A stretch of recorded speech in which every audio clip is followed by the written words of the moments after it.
Est-ce que le Bitcoin a atteint le sommet de ce cycle? Alors qu'on a dépassé le seuil symbolique des 100 000 $ avec beaucoup de confiance en décembre dernier, il s'est pas passé grand chose depuis sur le marché crypto. Le Bitcoin a stagné légèrement au-dessus, puis maintenant en dessous de ce seuil symbolique des 100 000 $, en oscillant notamment entre 92 000 et 100 000 $. Beaucoup de personnes expliquent que le cycle est terminé, qu'il n'y aura pas d'altizone, et d'autres ont la théorie d'un super cycle, c'est-à-dire un cycle très long et que le halving va de moins en moins avoir d'incidence sur les cycles du Bitcoin, avec une décorrélation entre le Bitcoin et le marché des altcoins. Je trouvais intéressant de prendre un peu de hauteur et de faire un tour d'horizon de quelques indicateurs on-chain et de aussi quelques indicateurs basés sur des moyennes mobiles pour voir où le Bitcoin se situe actuellement et s'il a déjà atteint le top de ce cycle. L'idée, ce n'est pas de suivre religieusement un indicateur, mais plutôt de se faire un avis global du marché, en tout cas du Bitcoin, en croisant plusieurs indicateurs qui ont toujours été pertinents jusqu'à maintenant. Mais avant que l'on commence ce tour d'horizon des indicateurs pour déterminer où nous en sommes sur ce cycle, n'oubliez pas de vous abonner à la chaîne, ça permet de soutenir mon travail. Et c'est parti pour ce tour d'horizon.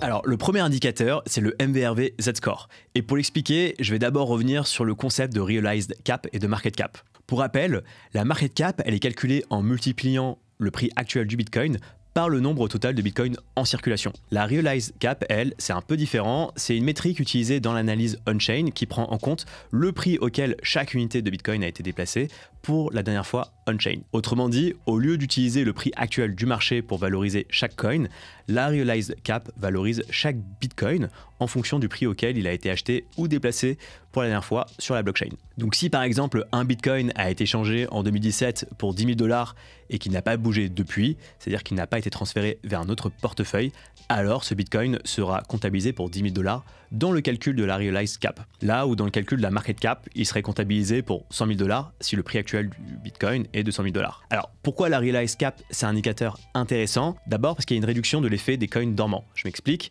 En gros, la Realized Cap, elle élimine l'impact des bitcoins perdus, on parle de millions de bitcoins, ou des bitcoins qui n'ont pas été déplacés ces dernières années, contrairement à la Market Cap qui les considère toujours à leur pleine valeur. Elle donne une idée aussi, la Realized Cap, du prix moyen payé par les investisseurs sur l'ensemble du réseau. En comparant la Realized Cap à la Market Cap, on peut comprendre si le Bitcoin est en zone de surachat ou en zone de survente. Imaginons que Bitcoin soit comme une maison. La Market Cap, elle, se base sur le prix actuel du marché, c'est-à-dire ce que les gens sont prêts à payer pour la maison aujourd'hui. Tandis que la Realized Cap, elle se base sur le prix d'achat moyen, c'est-à-dire le prix moyen payé par les propriétaires quand ils ont acheté leur maison de façon successive. Si le prix actuel est beaucoup plus haut que le prix d'achat moyen, ça peut indiquer une bulle. Tout le monde est en gros profit. À l'inverse, si le prix actuel est proche ou en dessous du prix moyen d'achat, ça peut indiquer un bon moment pour acheter. Un dernier point aussi avec la Realized Cap, c'est un super indicateur pour timer le début d'un cycle. Ce n'est pas le propos de la vidéo, mais quand le prix dépasse le Realized Price,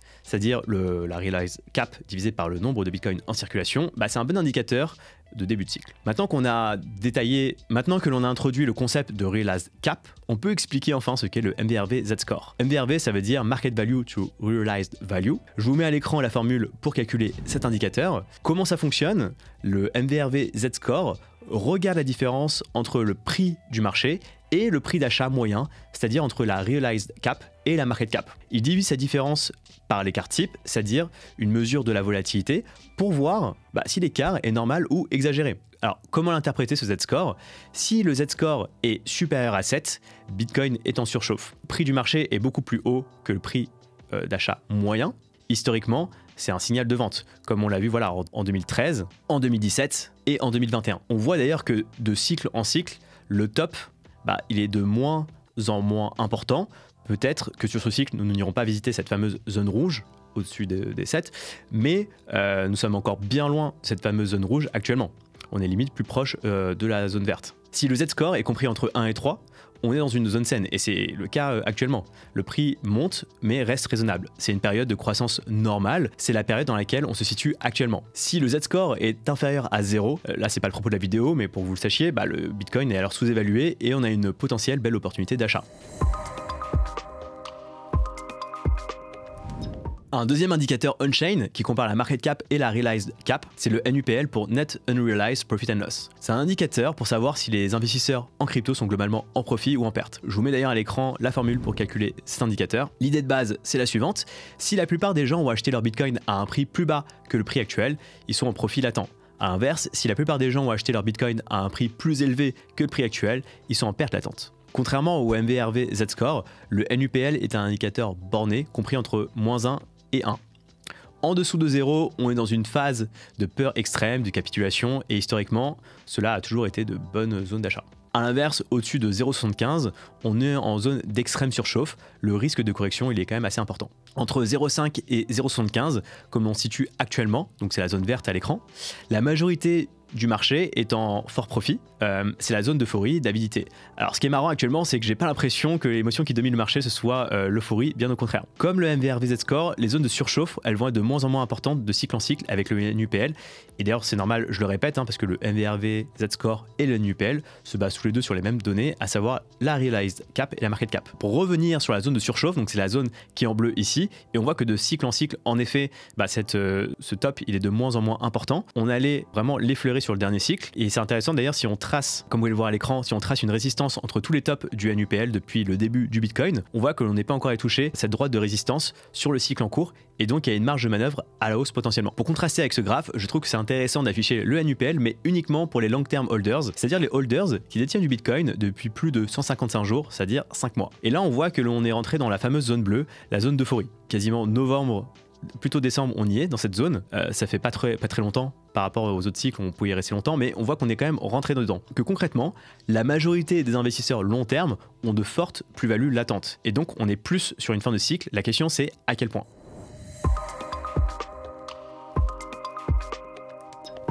On passe maintenant au troisième indicateur, c'est la comparaison entre les holders de long terme et les holders de court terme. Donc on a introduit le concept des long term holders, c'est-à-dire les holders qui détiennent du Bitcoin depuis plus de 5 mois, et donc il y a aussi les short term holders, c'est-à-dire les holders qui détiennent du Bitcoin depuis moins de 5 mois. Pourquoi on compare les short term holders et les long term holders?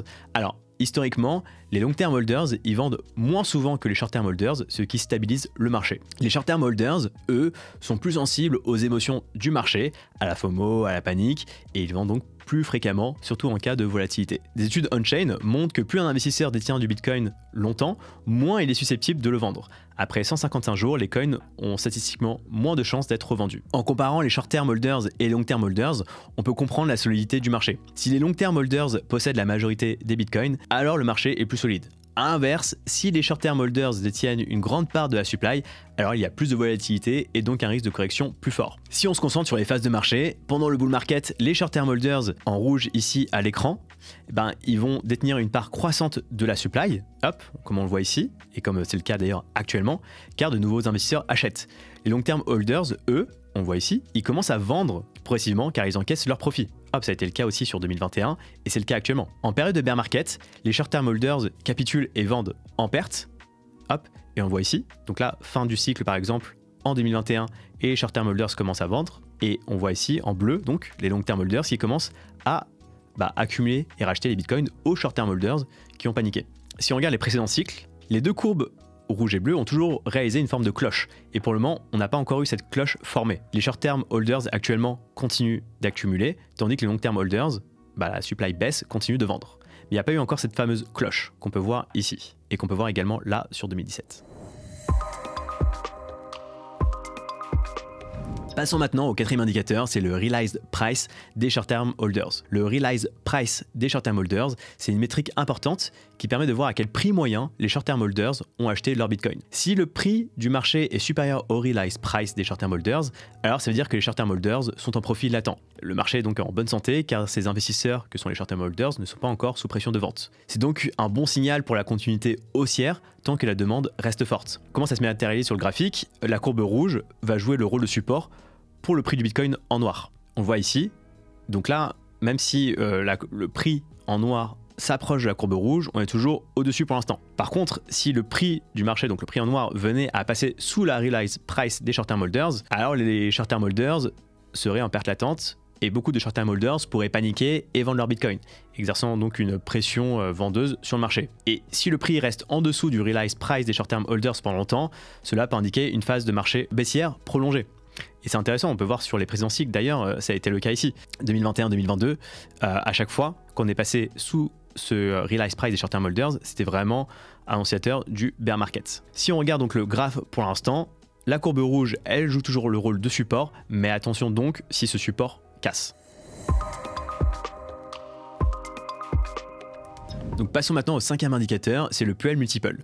Le PEL Multiple, c'est un indicateur on-chain qui mesure si les mineurs de Bitcoin gagnent beaucoup ou peu par rapport à leur moyenne historique. En gros, il aide à repérer si le Bitcoin est surévalué ou sous-évalué en analysant les revenus des mineurs. Pour les calculer, c'est assez simple, on va comparer les revenus journaliers des mineurs de Bitcoin avec la moyenne de revenus quotidiens sur les 365 derniers jours. Si les mineurs gagnent beaucoup plus que d'habitude, Bitcoin est potentiellement surévalué, et si les mineurs gagnent beaucoup moins que d'habitude, le Bitcoin est potentiellement sous-évalué. Alors, comment interpréter cet indicateur? Lorsqu'il se situe entre 4 et 6, les revenus des mineurs sont très élevés, donc c'est la zone rouge à l'écran, celle-ci, et le Bitcoin est potentiellement en bulle. Entre 1 et 4, là on se situe actuellement, les revenus sont normaux, on a une croissance saine de marché.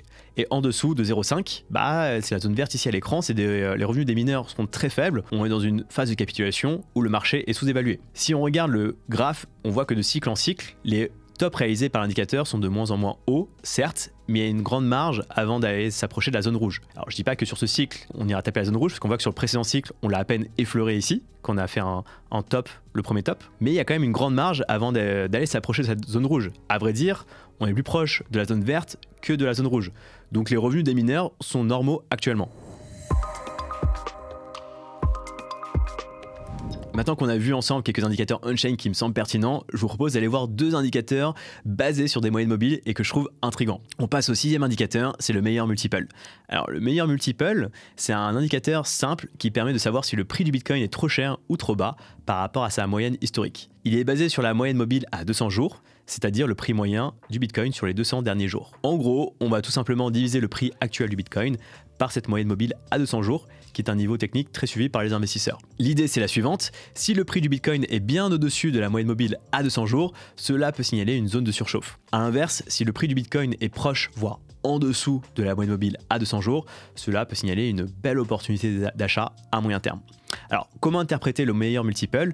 Si l'oscillateur est au-dessus de 2,4, Bitcoin est très surévalué, on a un risque de bulle. Et on voit d'ailleurs c'est ce qui s'est passé sur les précédents cycles haussiers. À chaque fois qu'il y a eu un top, on a dépassé cette zone en rouge, pendant peu de temps certes, mais on l'a dépassé, à chaque fois systématiquement. Lorsque l'indicateur se situe entre 1 et 2,4, Bitcoin est dans une zone de croissance saine, c'est le cas actuellement, et en dessous de 0,8, donc sous la barre verte qu'on voit ici, Bitcoin est sous-évalué, on a de belles opportunités à l'achat. J'insiste sur un point quand même, ces chiffres 2,4, 0,8, ils ont été sélectionnés arbitrairement en fonction des performances passées, et ça peut être une limite à cet indicateur. Si on regarde les précédents cycles, lors des périodes de bull, donc cette zone rouge a été dépassée, comme je disais, pendant des courtes périodes certes, mais elle a toujours été franchie. Et actuellement, sur ces cycles, on est quand même encore loin de cette zone rouge, on est quand même plus proche de la zone verte que de la zone rouge. Maintenant, passons au septième indicateur, c'est le P-Cycle Top. Celui-là, cet indicateur, je le trouve assez marrant parce que c'est du total Madame Irma. Je m'explique, on compare deux moyennes mobiles. La moyenne mobile à 111 jours, c'est-à-dire qui représente le prix du Bitcoin sur les 111 derniers jours, et la moyenne mobile à 365 jours, qui représente le prix du Bitcoin sur la dernière année, et que l'on va multiplier par 2. Et historiquement, quand ces deux moyennes mobiles se sont croisées, ça concordait avec le top du Bitcoin de façon mais vraiment exacte. Et c'est arrivé à 4 reprises, en réalité à chaque top. Alors pourquoi je trouve cet indicateur marrant? C'est parce que le choix de la moyenne mobile à 365 jours multiplié par 2 et le choix de la moyenne mobile à 100 jours sont des choix complètement arbitraires. Ça a fonctionné par le passé, certes, mais rien ne dit que ça fonctionnera de nouveau. J'ai clairement une préférence pour les indicateurs on-chain, mais je voulais quand même vous partager ces deux indicateurs basés sur des moyennes mobiles.